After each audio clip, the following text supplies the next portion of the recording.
They said I would fail. They said I was a dreamer. They all doubted me. So I proved every single one of them wrong.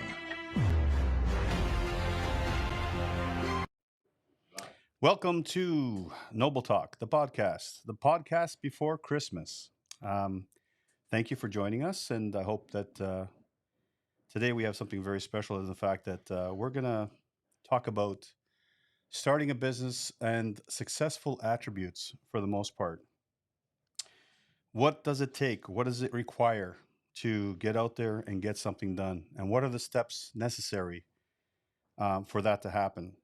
And what could you expect? What kind of tribulations? What kind of commitment do you have to have? We talked about commitment in prior podcasts, and we know how important that is. We'll slowly go over a lot of it, and then we'll go over how to create a business plan and what you should do or what you can do to get things going. So wanted to thank everybody for joining us, and I hope you guys enjoy what we have to talk about here today. And here we go. We're going to start off with a little graphic here.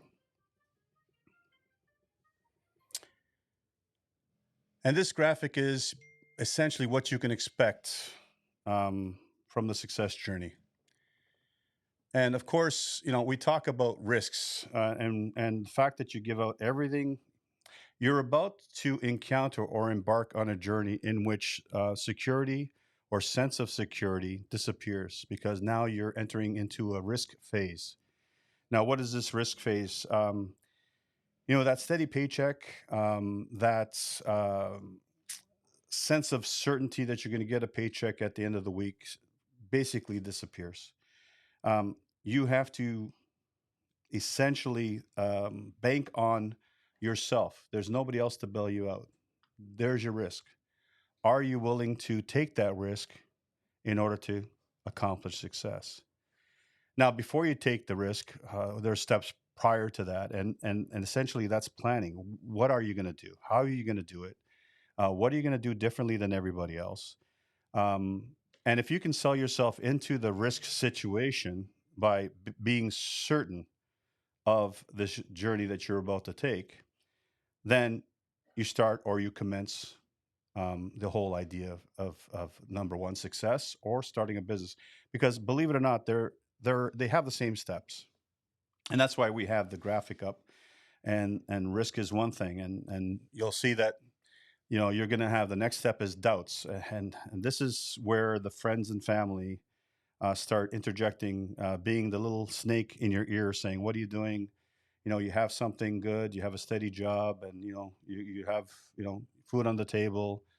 And if that's not you, and you say, listen, I just feel that I'm more than what I am, the sum of more parts, then you've got to basically disintegrate all the doubt in your mind. Now, how does that doubt disappear?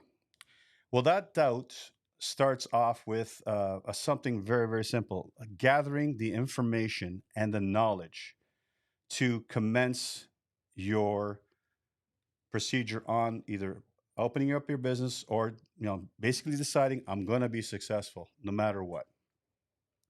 So how do we do that? Well, if you have an idea for opening up a business, in my case, it was the furniture business or leather business, or in that case. So, I worked for other people in the furniture industry and gathered as much knowledge as I can on the industry, perfected my craft of salesmanship on the floor through the years, and eventually gained enough confidence to proceed on what I wanted to do or the steps that I needed to take in order to move forward. So the doubt part of it, essentially gets washed away with something as simple as gathering knowledge, intellect on the business that you're about to proceed with, and doing something better than the people that you worked for. Like if you're working for somebody and you look around and you say to yourself, wow, there's a lot here that could be better. And you make little notes and you start jotting things down. And again, doubt starts to disintegrate. So, and doubt really is, besides the risk part, doubt can do more damage than the risk, because doubt, you've got to basically disintegrate through knowledge. I'm going to say that once again. Next is the criticism. Oh, wow. You're going to hear all kinds of people telling you that they know better than what you're doing. And, you should really think twice before doing this. And I heard that this guy went into business and he lost everything. And you start hearing these stories of failure because, these people love you, but they don't want to see you either progress, or they don't want to see you hurt. And life without any pain or without any pressure really can't um, help you in any. You're not going to grow. You're going to stay stagnant. You're going to be in a rut. You're going to see that nothing grows. In fact, you'll get further and further behind. This sense of, okay, I got a job and I got my paycheck and all that kind of good stuff.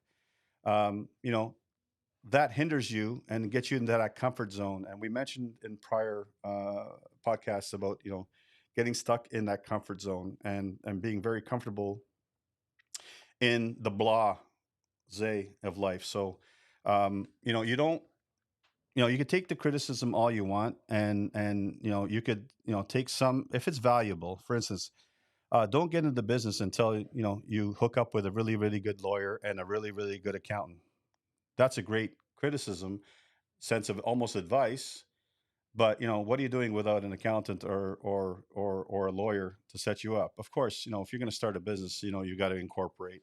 You've got to get a good lawyer on your side. You got to get a good accountant on your side. And initially, that might be very very difficult, and you may have to do it without that to start off with. I mean, you've got to incorporate in order to start a business, but the accountant, if you got nothing to count, what is the accountant there for? So maybe you might want to wait till your first year end and get an accountant involved. So that's a good criticism. Criticism. Okay, well, who's going to know that you exist? Great criticism. You know what? I'm going to turn that criticism into, okay. Let me learn everything I got to learn about marketing and how to market my company and the difference that it's going to make in the industry. Because when we started this, opening up a furniture store is really not a glamorous life. Um, but I always thought that because I had that sense of creativity and the grand scope of things, and I really wanted to look at it and say, you know, how could we make this a cool place to buy from?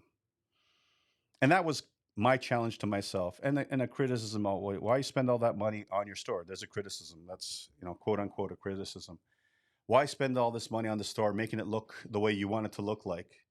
Isn't it the furniture that's on sale? Well, I mean, I just mentioned earlier that I have to market. Well, if I'm going to market and I want top dollar for my goods, shouldn't the customer be able to picture that product in their home in a similar setting, as opposed to brick walls, cement floor, and here you go, and you're definitely not going to get, your margin in that product. The person can't visualize it. It may be an awesome looking product, but you don't have nothing to dress it up.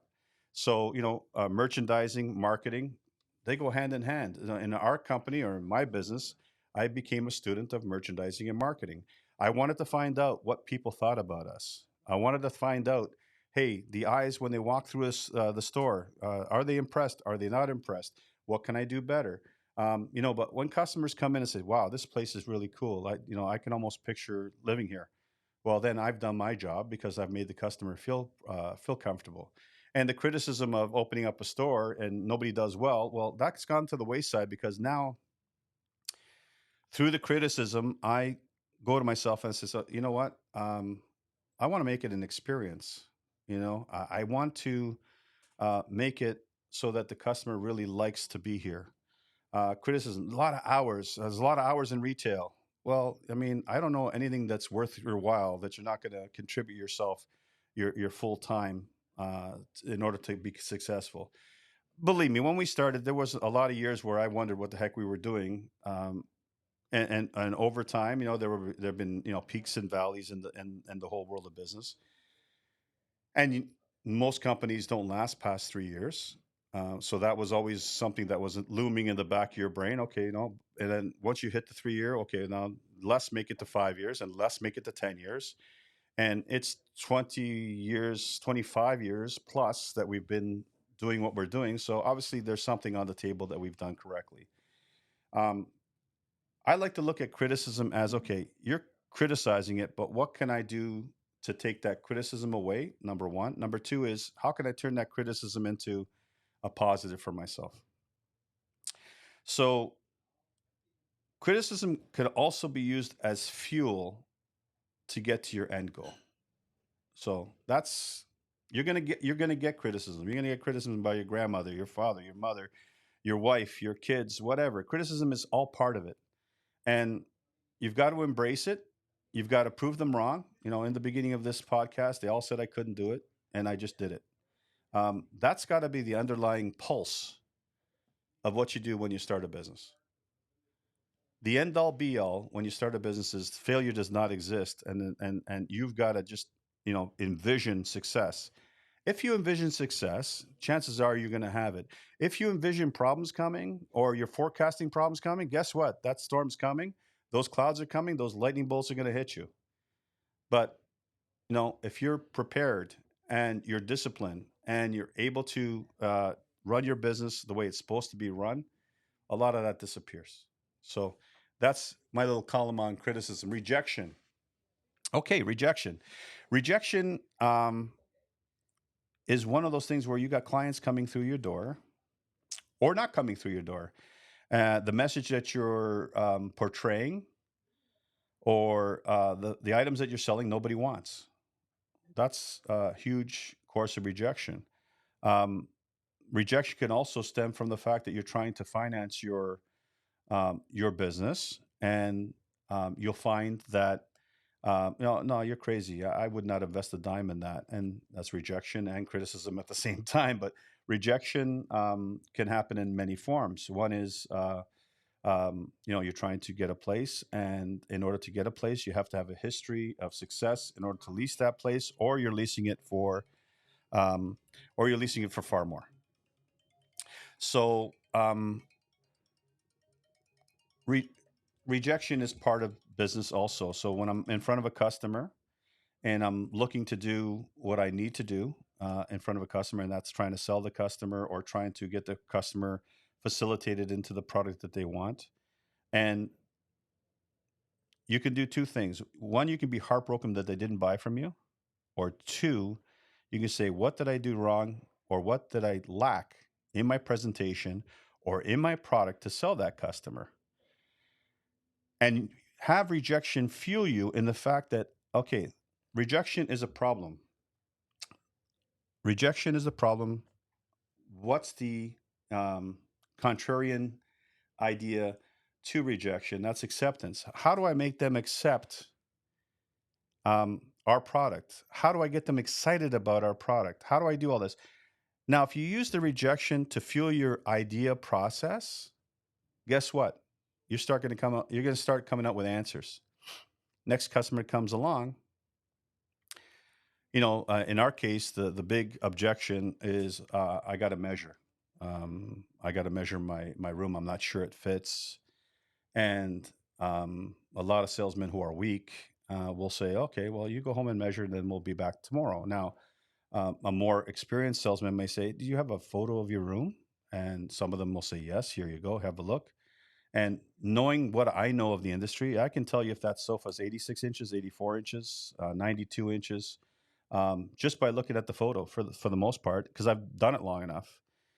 So measurement now is no longer the objection. You have between 84 and 92 inches that we can work with.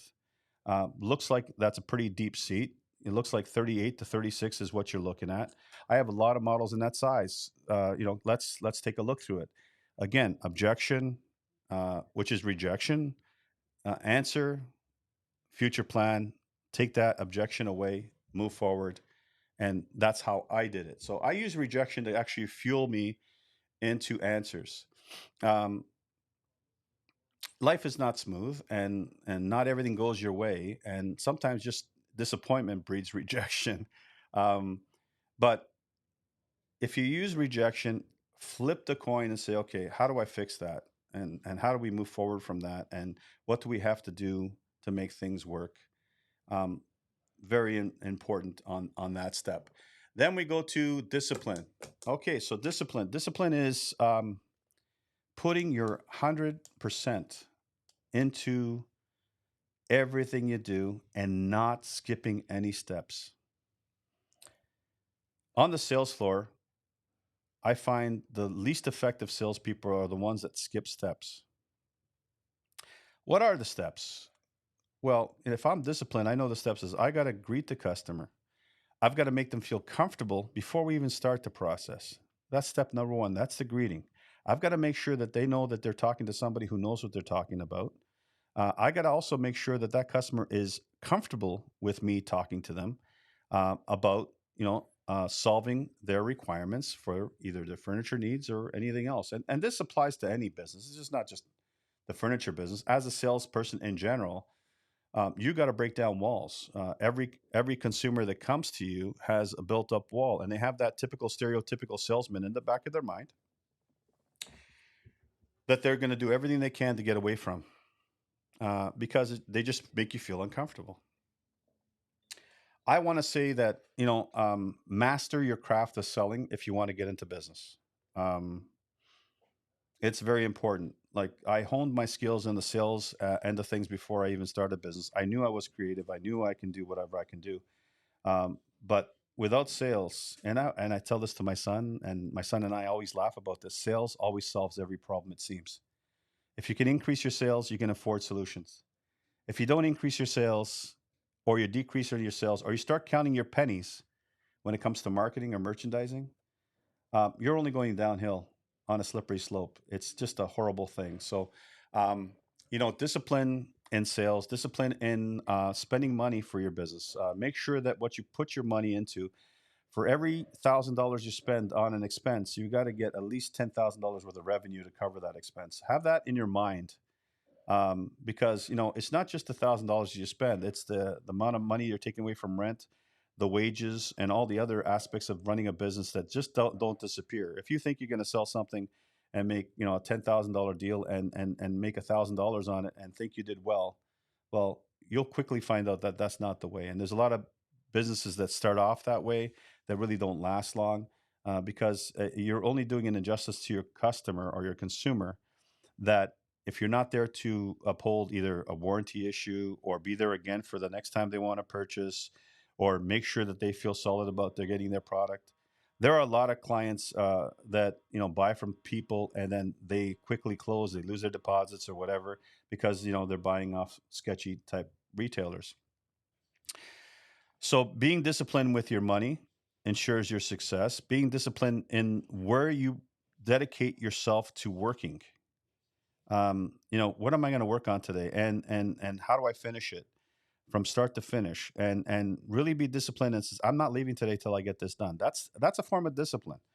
Um, and I find a lot of people, I'll just continue this tomorrow, or we can do this next week, and that ain't going to get you anywhere. Not in the role of success or running a business.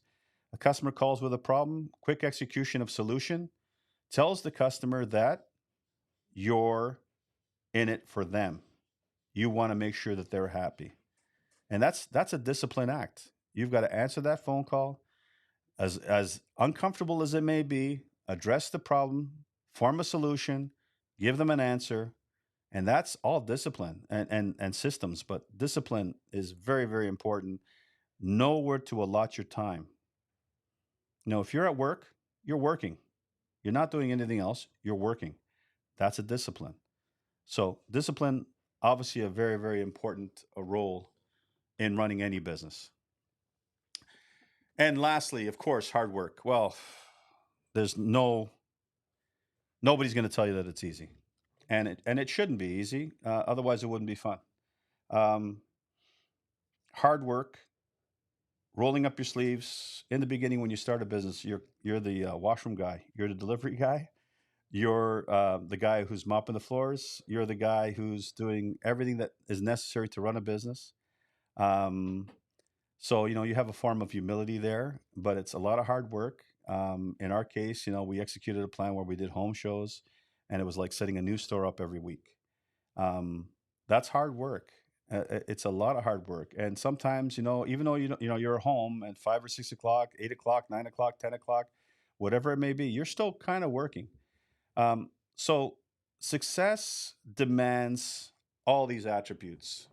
So if we're gonna repeat those attributes, well, number one was risk, number two was doubts, number three you're gonna receive criticism, number four you're gonna encounter rejection. Um, then you got to get yourself disciplined and you got to work hard. So that's basically that in a nutshell. Let's move on. You hear this a lot from people, and they always say, don't let the pressure exceed the pleasure. Let me tell you, if you want to go for those special things, if you want to know the true definition of winning and success, the pressure has to be the pleasure. Okay, the pressure has to be the pleasure. The pleasure. So when you get used to this, it does become pleasure. In the beginning, you're gonna hate it. You're absolutely gonna hate it, and you have to be driven to condition yourself that okay, there's another obstacle in front of me, just like I did yesterday, the day before that. I'm gonna hop that hurdle, and I'm gonna make sure that everything is good. Um, if I don't know, easiness breeds laziness, and I don't know of any lazy person that's successful. And if you guys can let me know of one, you're more than welcome to message below. Um, coming from an immigrant family and watching my dad work every day and really commit his body to, he was in construction, and as a lot of the immigrants were, and there were none of these special tools that they had there. Everything was done by hand, and you look at that and you say, wow, there's my role model. That guy there, he sucked it up. He did everything he can to provide for his family with very little education and so on and so forth. But the hard work or the ethic part of it, and I think that our generation really looked at that and said, wow, you know what, if I can work half as hard as my father did, I'm sure to do well. So, and that's pressure filled. I mean, it's pressure to be a man. It's a pressure to be a dad. It's a pressure to be the guy who has to come up with solutions. But like sharpening that pencil, every time you do it, you just get sharper and sharper and sharper and sharper, and you start solving problems very, very quickly. So pressure is a very important aspect. Let's move on to the next one, Ozzy. Okay, so all right. So this is success, and essentially, even starting a business, it's the same thing. Okay, so we have the idea. What's your idea? What are you going to love to do for the rest of your life? What are your hidden, what are your hidden talents? What do you enjoy doing? And can you make it viable as a business plan? And how do I get the knowledge to turn that into a business? So, far too many times I see this in our little town. A lot of people have tried to open up cupcake shops, and I laugh every time because I say to myself, okay, how are they going to survive making cupcakes? And there must have been a dozen open and closed over the course of the last 10, 15 years in the town of Bolton. And I go to myself, I mean, number one, do they know anything about business?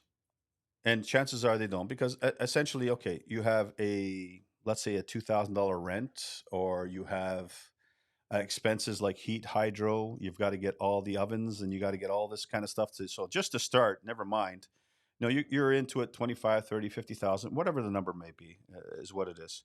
Now, okay, I've got to pay myself a healthy living. Okay, I'm going to make myself $2,000 a month, $5,000 a month, whatever that is. Okay, I've got to pay rents, 2,000, whatever. So let's say your overhead for um, that plan is it's $7,000 a month. Let's say.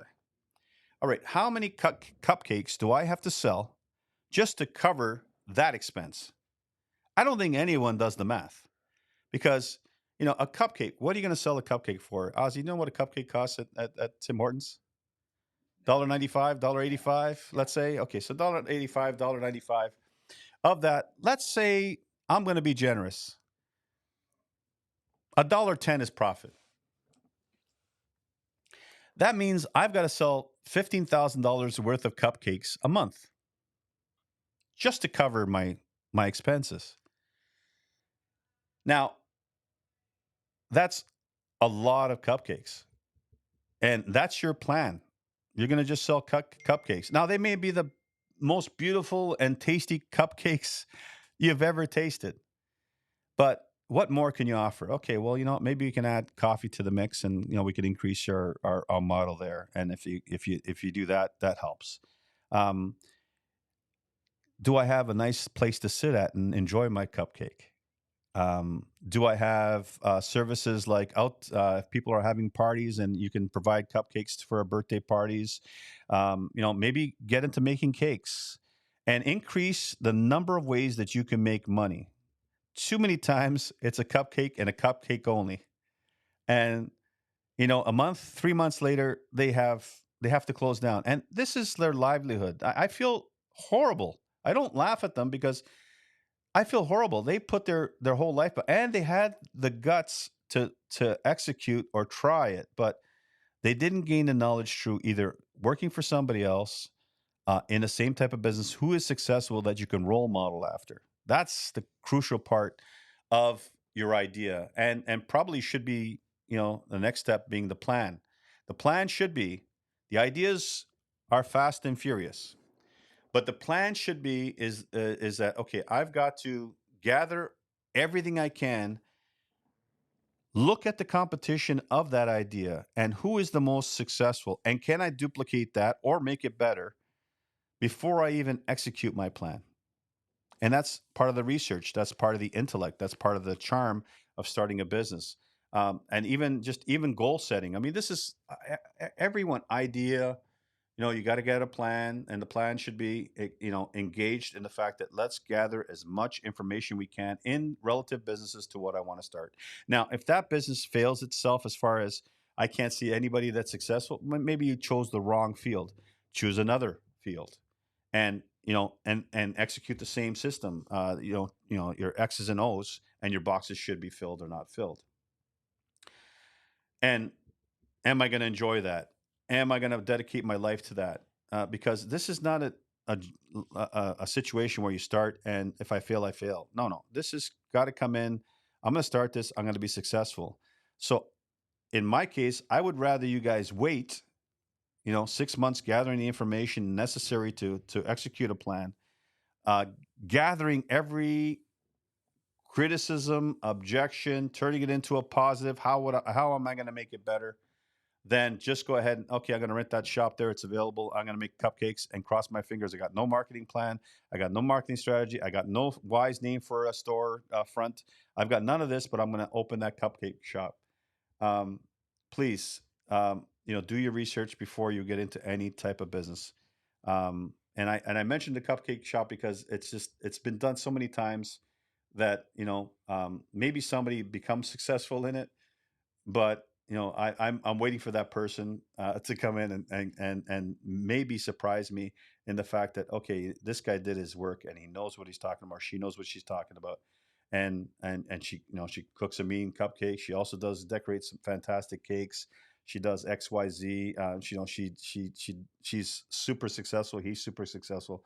I mean, you want to see that. I love watching successful stories. I mean, I can't see anybody who's not and use them as a case study to help others because that's what we're doing here in the podcast. Noble Talk is all about us trying to enlighten and show people that starting a business or being successful, they're hand in hand. Being successful and starting a business, they all have the same steps. That's why we're doing this little demonstration. Next is action. Okay, so after I pulled all of this and I put it together. What's the plan of action? I need to get financing. Do I have the money to start this business? If I don't, I've got to wait a little longer, perhaps work a little harder, maybe work 3 jobs, collect some money, and then execute my vision. Or I go to friends and family, try to get it financed, or write up a business plan. And if business plan, going to the bank, banks are the least likely person to give you money. Believe me, I can tell you, I've never gotten a loan from a bank ever. Um, it's one of those things where you got to do the dance, and they're going to have you sign your house away or whatever as collateral, and um, it's a scary situation. In my journey, I've never used the bank's money, never did, and it worked out for me. We did what we had to do to succeed. There were plenty of days where we had no lunch, and when we did the sacrifices, and we had a discipline, and we envisioned victory, and that's what we did. So you need the money to execute your leases, your leasehold improvements, the materials you need to put something together, getting the product, creating sources. There's a whole bunch of action that has to be taken, and then there's the marketing end of things. Okay, so now I've got to create a logo, and I've got to create a brand, and I've got to act the act. I got to walk the talk. I've got to do everything that a successful business person usually does, and that involves a lot of discipline. So motivation. Okay, so motivation. People ask me this a lot. How do you stay motivated? Um, and to me, it's easy. I don't see any successful person really being happy with where they are. There's always a little bit more. So that fire has to be fueled somehow. And the motivation is um, I want to either double my business, or I just want to make a fantastic product, or I want the whole world to know what we do and how we do it. There's a lot of motivation there, and also I want to see my family, that's surrounding me, everybody taken care of. That's a motivation. Um, if you can't get motivated about your plan, then don't activate. And if you have weak motivation muscles, where everything you start you never finish, you gotta have to train your body and become disciplined before you even start this journey. Um, I can't say that enough. I mean, if you're motivated, you've got to train yourself to be motivated. You've got to also say, okay, that goal is accomplished. All right, what's the next goal?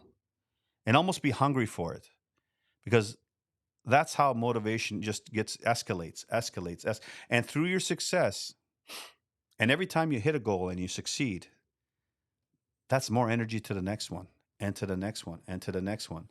Little bits and bites. You know, you'll see that um, motivation is infectious, but you have to have the discipline to start this motivational, you know, course. You have to. So, motivation, very, very important. You got analysis. I mentioned an idea in the analysis. The plan is the analysis. You remember I said, you got to get the information. You've got to do your break even costs. Um, what is it going to take to pay my bills? You need that, because otherwise you need 3, 4, 6 months worth of backup money just to develop your business plan. And do you have that, or do you not have that? What's your analysis? What's your 3 month plan? What's your 6 month plan? What's your 1 year plan? What's your 5 year plan? If you have none of this in front of you, don't start. You have to have that in front of you. You have to write it down. Okay, month one, what are we going to do? We're going to, if I'm the cupcake person, I'm going to go to the schools. I'm going to mention to them, what, we have, specials every lunchtime. We can come there with 200 muffins and feed families, and we'll get you now that those muffins should be branded. The parents should know that this is happening, and if the child loves the cupcake, guess what? That word of mouth is going to spread. The community is going to know that if I want a really, really good cupcake, I'm going to go to this cupcake shop. And it may cost you some margin initially, but you're planting the seed for success. And if you can't afford marketing, guess what? That's a great way to do it, through promotion. Let me do this, and go to every school and try this. Um, there are a lot of kids these days that don't have money for lunch. This could be a program that goes to that, and you're also helping the community at the same time trying to run a business. You got to think outside the box, people. And if you're not thinking outside the box, you're just like everybody else, and you're not going to stick out in anybody's mind. Have your analysis of what you want your business to be like. Create your plans, create your costs, your break evens. Make sure that you have sales goals every month. My son and I do this every month. What are we going to hit this month? What are we going to do? And we weigh everything out. What's the economy like? How much advertising we're going to dedicate toward it? What are we going to put on promotion? What customers have we talked to in the past that we can bring back into the fray? Lead generation. All this gets discussed. And we'll do this over lunch. We'll talk, but it's embedded in us. Every month we do the same thing. Every month we do the same thing. Production on the factory scale. How are we going to increase production? I sit with my production manager and I say, listen, this is what I see. What do you see? What are your suggestions? These are my suggestions. And we put a plan together, an analysis of what we can do to make things better. And that's also links into the strategies. The strategy is, if I get my sales promotion working, I can continue to plug more money to that promotion to increase sales. Your numbers. I remember when we first started this business, it was like, $25,000 a month in revenue. And we worked with those budget numbers, and then we slowly increased. And I kept telling everybody, I want to hit $100,000 a month. That was the big figure for the day. And somebody says, you'll never do it, Ralph. This town's too small, and this and that, and so on and so forth. And again, like in the beginning, they told me I couldn't, so I did. And slowly but surely, we hit numbers, and we kept hitting numbers and numbers and more numbers. And we increased our goals. We increased our hunger. We wanted to make sure that we became the major players in the industry, and that's through strategy. Your analysis. You got to have your information, but your strategy has to be, I want to be better than the day before. If you're not ready to be better every day, it's not worth it. You got to say to yourself, say to ourselves, listen, how do we get better? How do we get better? And if you think you're all that and you don't have to get better, you're disillusioned. It's not the truth. Everybody has room to get better. Everybody has room to get better. So that's part of your strategy. We mentioned plan and we mentioned control. Control factor is, again, what I mentioned earlier, is that, don't go spending money you don't have. If you don't have the money, don't spend it. If you don't see the return from that money, don't spend it. If you don't think it's going to save you money by spending that money, don't spend it. Control your emotions. Too many times anger gets in the way. Too many times, ego gets in the way. And slowly, over the course of many, many years, we became Yoda-like, where, we kind of absorbed all this energy and turned it to the force, the good force. But it took time, discipline, and patience, which is all about Yoda in my book. Ozzy, can you agree to me on that one? The force is with us. So now we're going to go to goal setting. So time bound. Every goal should have a time limit. I want to do this within the next 3 months. If you don't have a timeline, guess what? You're not going to be motivated to finish it, because it's something that we wanted to do, but we didn't do. Time. You have to have a deadline. By the end of the month, I want to have this done. By the end of 3 months, I want to have this done. I drive everybody nuts with this, because I put goals, and a lot of times they mean to be more aggressive than they should be, but that's only so that I have more energy behind me saying, hey, listen, there's more earnest in this goal. It's a reality. I've got to get it finished. We want to build 100 pieces this week. Well, how do we do that? How do we execute the plan?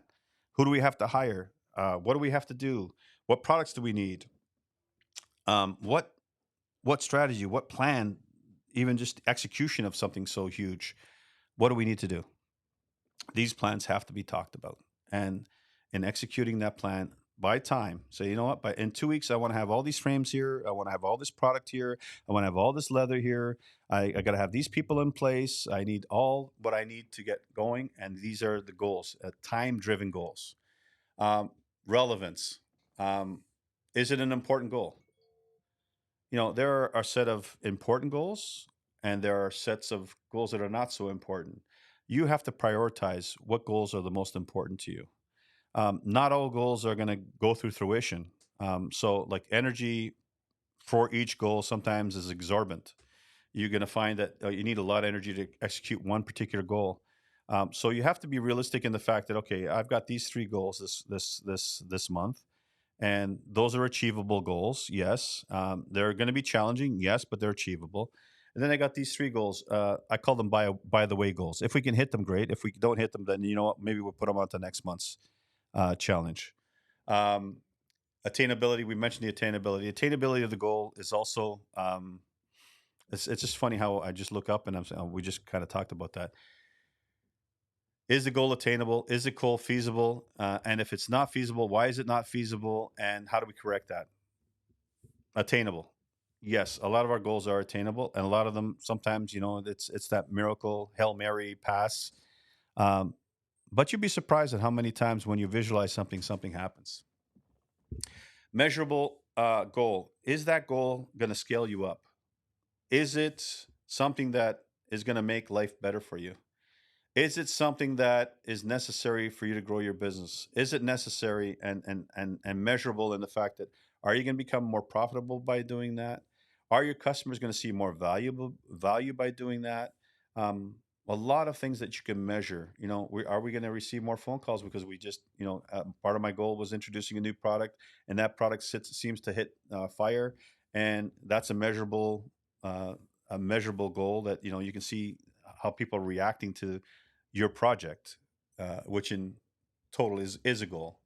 Um, be very specific in your goals. Don't have a latitude in your goals. Be very specific in the fact, okay, like I was mentioning earlier, I want to make 100 pieces this week. I want to sell 50 sets this week. I want to, and again, that's the goal. But then, we have the little requirements to achieve that goal. And is it time bound? Is it relevant? Is it attainable? Is it measurable? Is it it's definitely going to be specific. If you're not specific, if you can't be specific about your goal, how are you going to reach your goal at the end of the day? How are you going to reach your goal if you don't even know the specifics of your goal? And if you need help, bring it in. Bring in people. It's not. Nobody's perfect. Nobody knows everything. So if you're missing a part of the equation, whether it's be intellect, whether it be know-how, you go grab that. And if that's going to help you get your goal, and that goal is definitely scalable, it'd be worth for you to hire somebody outside to come in and get that done. So we're going to move on to the next one, Ozzy. All right. So how to be successful. Okay. So um, funny how humility. And humility is there for a simple reason. People think that they start a business and they're big shots now. They have money. I have a business. I'm better than you. No, it's quite the contrary to that. Having a business is you gotta have some humility, because not every day is going to be that day where things go great. Um, and if you don't have humility, how can you have empathy towards your customer as well? Humility is a very important ingredient to becoming successful. Humility is admitting your flaws. Humility is knowing what you got to do to make things work. Humility is a self improvement. You got to make sure that I'm going to get better at this no matter what. I don't know everything. I want to learn stuff, and that's the procedure of becoming successful or even starting a business. Find out about the business. I don't know about the business. Have humility in the fact that maybe I should work for somebody else, learn what I can, move forward from there. Hard work, we mentioned. Hard work is part and parcel to everything that we do. Sincerity. You know, um, this is another integral part of being successful. If you're not sincere about your value proposition or what you have to offer your client, or actually care about your client, I mean, there are some business people out there who really don't care. They're bean counters. They want to turn money. Um, Nothing fuels me motivationally like a happy client. um, them going from average home to a boss leather home. Nothing drives me more, and I'm sincere about that. We want to solve problems. We want to make customers happy. If we fail them, we want to make it right. Whatever we can do to make things that's a sincere element of our business. And each business takes on the personality of the person who owns it or the family behind it. And I think Boss Leather is evident in the fact that our sincerity, our humbleness, uh, is part of who we are. That's what built us. Knowledge.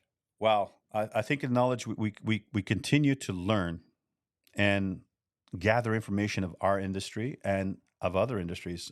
This podcast is a journey for me. Um, all of this gathering of knowledge, reading books. I mean, I've read endless amounts of books on business and success, and I've kind of always tried to intertwine them into what I do, and in search of excellence.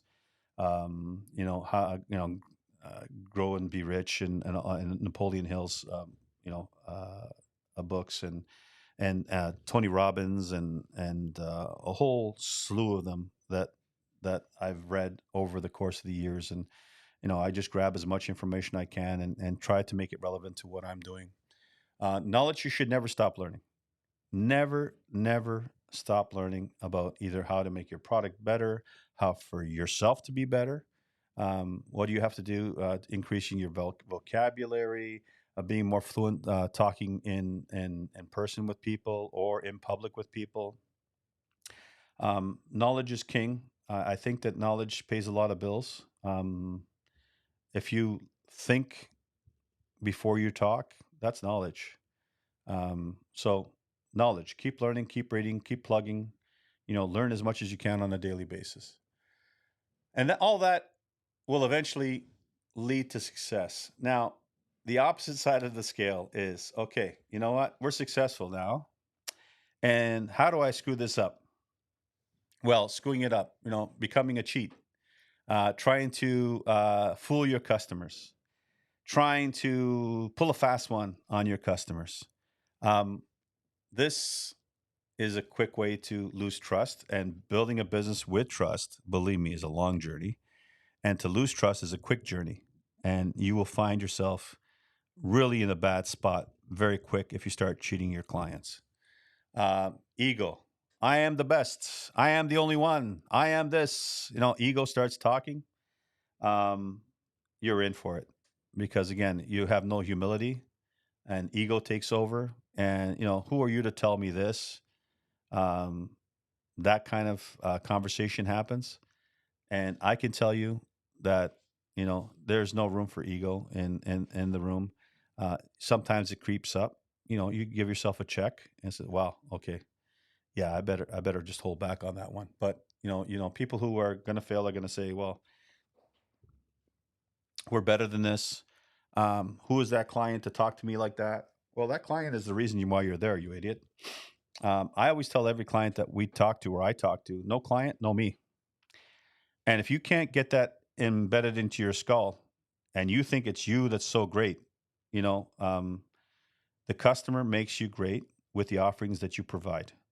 If you don't think that, then don't get into the business. Jealousy. Okay, so jealousy. Jealousy is when you start paying attention to your competition.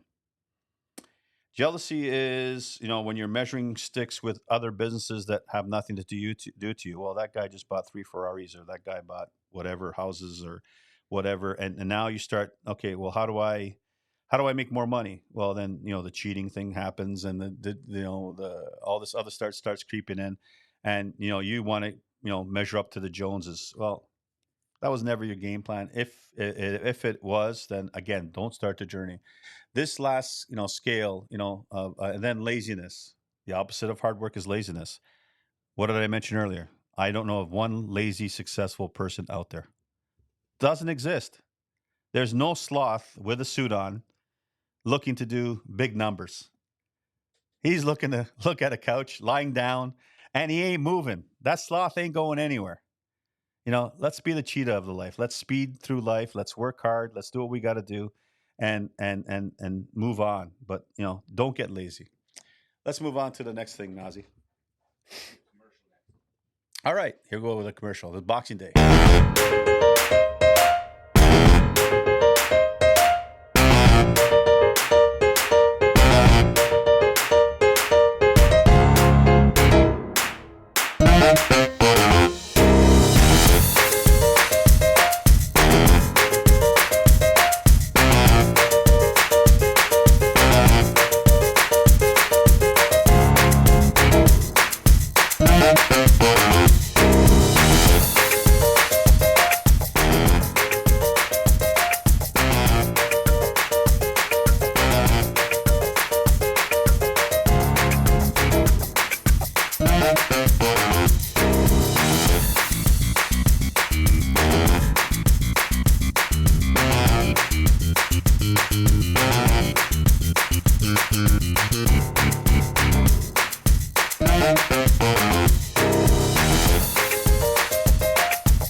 And we're back. First of all, I wanted to thank you guys for tuning in. I hope what we presented today was useful to you in some format or another. And if you guys have any topics or want to join me in for conversations, just message me, and we can either add topics. We could have guests if you want to join me in on any one of these topics. So we're always looking forward to having somebody beside me. Wanted to wish everybody a very Merry Christmas, and Jesus is the reason for the season. Let's not forget that.